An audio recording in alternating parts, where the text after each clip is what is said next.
The Visions of Petrarch, published in 1569 by J. van der Noort with woodcuts entitled The Theatre of the Worldlings, is one of the lesser-known early works of Elizabethan epic poet Edmund Spenser, 1552–99. Prior to the publication of his masterpiece, The Faerie Queene, Spenser wrote this smaller work titled The Visions of Petrarch, wherein he combines elements of Calvinistic and Protestant theology and morality with classical mythological imagery. The purpose of this paper will be to analyze the 7 poems of the Visions, analyzing the allegorical and tropological lessons intended to be gained thereby, as meditations in preparation for death. The first of the Visions concerns a doe attacked by 2 wild dogs. The poem is as follows. Being one day at my window alone, so many strange things happen me to see, as much it grieveth me to think thereon. At my right hand a hind appeared to me, so fair as mote the greatest God delight. 2 eager dogs did her pursue and chase, of which the one was black, the other white. With deadly force so in their cruel race, they pinched the haunches of that gentle beast, that at the last, and in short time I spied, dur a rock where she alas oppressed, fell to the ground, and there untimely died. Cruel death, vanquishing so noble beauty, oft makes me wail so hard a destiny. The first vision shows the poet alone, solitary in contemplation looking out upon the world as if disconnected. The young poetic Spenser appears to view himself as separated from nature, viewing through a window as an allegorical scene drawn from the natural world unfolds before him. While the natural world goes about its usual concourse, fulfilling its laws, the writer or poet is in his own world, acting as a narrator. The event that unfolds is unpleasant, grievous for him to behold. A beautiful young doe is torn to pieces as it seeks shelter from 2 ravenous dogs. One of the dogs is black, the other white, which suggests that appearances can be deceptive, inasmuch as white is often associated with purity and black with insidiousness.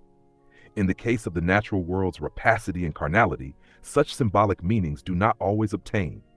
Indeed, just as in the natural realm a white dog may be as ravenous as a black, so in the world of men, of which this is a tropological and allegorical image, men may appear to be good, yet have the potentiality to be as ravenous as an openly evil man. If the 7, technically 6, visions are loosely affiliated with the tradition of the 7 deadly sins, we have here a representation of either lust or greed. The power of lust or greed is such that it rules those subject to baser passions. Spenser catalogues those so ruled as a cruel race. The delicate hind dies, but the death could signal the loss of virginity before due time as a result of violent sexual encounters, or it might also suggest actual murder on a literal level. Read as a sexual narrative, the chase is the sexual chase, wherein the female eventually succumbs, and the sexual drive is likened to that of a ravenous animalistic appetite for sustenance that is destined to be fulfilled, despite theological and moral conventions. The rock is often symbolic of Christ or the church in the biblical narrative, 1 Cor 10:4–5, Matt 16:18–19, so possibly the dew has sought solace from her suitors in the rock of the church, only to be devoured there instead. Perhaps Spenser himself had an affinity for a certain damsel who gave in to other men, causing him to see it as a predestined fact, a hard destiny. Read in this way, Spenser seems to convey a subtle truth that for all the religiosity, those in the church still have a natural sexual desire. Applied as an apologetic, it might also refer to the Catholic Church as the persecutor of the true church, represented by the graceful doe. Another reason to associate this moral tale with lust is that it seems to borrow imagery from Ovid's legend of Diana and Actaeon. In that version, Actaeon looks upon Diana nude, presumably an example of lust, and is thereafter turned into a deer and eaten by his own hunting dogs. In Spenser's time, and from the Middle Ages, Christian moralizing of Ovid had been popular through the well-known Ovid moral essay. Elizabethan critic Clark Hulse comments, "The quintessential Ovidian poet of Elizabethan England is the great epic poet of the age, Edmund Spenser. For Spenser perhaps alone considers the nature of the whole metamorphoses in his own Ovidian verse. In virtually everything he wrote, Spenser borrowed episodes or glanced at figures from Ovid. In Spenser's version, the doe is attacked by the dogs of lust, whereas we are not given any image of transformation. The second vision is that of a ship which sinks. After at sea a tall ship did appear, made all of Heben and white Eori. The sails of Goldie, of silk of the tackle were, mildy was the wind, calm seemed the sea to be, the sky ashy, where did show full bright and fair. With rich treasures this gay ship freighted was, but Sodaine did so turmoil the air, and tumbled the sea that she alas strake on a rock that Vander water lay, and perished past all requiry. O great misfortune, O great grief, I say, thus in a moment to see lost and drowned, so great riches as like cannot be found. In the previous tale, Spenser showed the sin of lust to be like the indefatigable natural desire of the carnivore for prey. Here, however, we are quite clearly presented with the sin of greed and its miseries. Greed, or the greedy man, is likened to a glorious ship, full of wealth and treasures, such that it is compared to heaven itself. For a time it appears as if there is perfect weather and ease of passage, yet in a sudden moment, all of the vast wealth and riches upon it are lost, when a storm causes it to sink after striking a rock. Spenser, being a Protestant, might also have envisioned the ship as an image of the Roman Church, with its pomp and wealth, secure in its dominion. However, after the rise of the storm of the Reformation, the Roman Church, in Spenser's mind, struck against the rock of Christ, or his true church, the Reformed English Church. Spenser, following this reading, sees the Roman Church as quickly collapsing. This is not unusual, as the theme of poetic attack on the Roman Church is prevalent in Spenser's works, especially in Book 1, Cantos 2 to 4 of the Faerie Queene. The third vision is that of a beautiful green wooded area.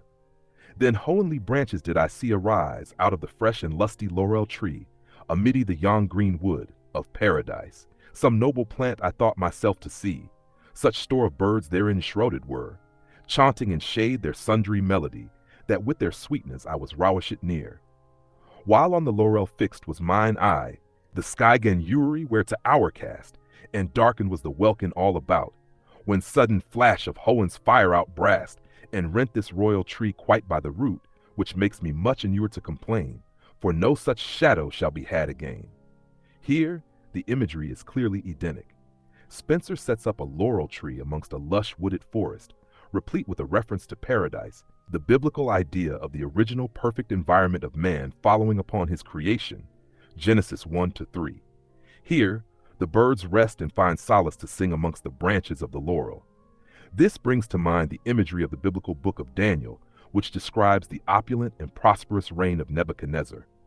In that story, Nebuchadnezzar, king of Babylon, has a vision in which his kingdom is likened to a tree, wherein all the birds of the air nest in the branches, yet the tree is then cut down. Daniel explains to Nebuchadnezzar that the meaning of the dream is that all nations were under his dominion according to God's providence, yet it will all be taken away due to his pride. Daniel 4. Spenser borrows the biblical imagery and places it in Eden. The reader is thus cued in to the identity of the tree as a king or virtuous ruler in his case. Spenser also titles it a royal tree. In this case, however, the good tree is cut down from a lightning bolt from heaven. The tree is uprooted, and it is never seen again. The admonition here could be to pride, inasmuch as this is a particular vice to which a ruler would be susceptible. Spenser laments that even a good ruler can fall through pride, to the ruin and dismay of loyal subjects who bask in his overall benevolent rule. In Daniel's version, Nebuchadnezzar is struck with insanity for 7 years due to his pride, yet recovers and returns to a virtuous reign. In Spenser's version, the pride envisioned here results in the total downfall or assassination of the monarch. Rending the tree by the root might also suggest an end to that monarch's line as well, possibly to the end of a Catholic monarchy in England.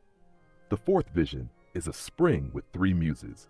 Within this wood, out of a rock did rise a spring of water, mildly rumbling down, where to approach not in any wise the homely shepherd, nor the ruder clown, but many muses and the nymphes withal, that sweetly in accord did tune their voice to the soft sounding of the water's fall, that my glad heart thereat did much rejoice. But while herein I took herein my chief delight, I saw last the gaping earth doer the spring, the place, and all clean out of sight, which yet aggrieves my heart ewen to this hour. Here there is more pastoral imagery like that of the first and third visions. In this scene, the muses frolic about a spring where no homely or vulgar person tastes. It is a secret, elite gathering where only those who are famous for their talents as musicians or poets may inhabit. The vice here intended seems to be that of vanity. While the song of the muses is beautiful and melodic, and the spring from which they drink uncommon, just as with the great wealth of the ship in Vision 2, so talents and abilities, even of the most famous, eventually fade with age and death. All men are destined to die, and thence comes the end to earthly glory, which to the Calvinist is a sign of useless vanity. Such abilities are only relevant when done to the glory of God. When the talents are delighted in themselves, they only bring misery and pain with the loss thereof in old age and death. Applied as the others to the Roman Church, we may see here a direct attack on the liturgical accretions and ceremonies employed by the Catholics. The Catholic Church had, of course, created beautiful choral and liturgical pieces that were undeniably attractive, even to the ears of the most staunch Puritan. However, Spenser warns, such love of beauty and pomp and ceremony, even if accompanied by a melodic masterpiece, is nothing but vanity if done to the glory of man, as represented by the nymphs and muses who fall into hell. While Spenser might be glad that the Roman Church's pomp came to an end, the wasting of such beauty on purported vanity would not necessarily be cause for glorying. The fifth vision is that of a phoenix in the woods alone. I saw a phoenix in the wood alone, with purple wings and crest of golden hue.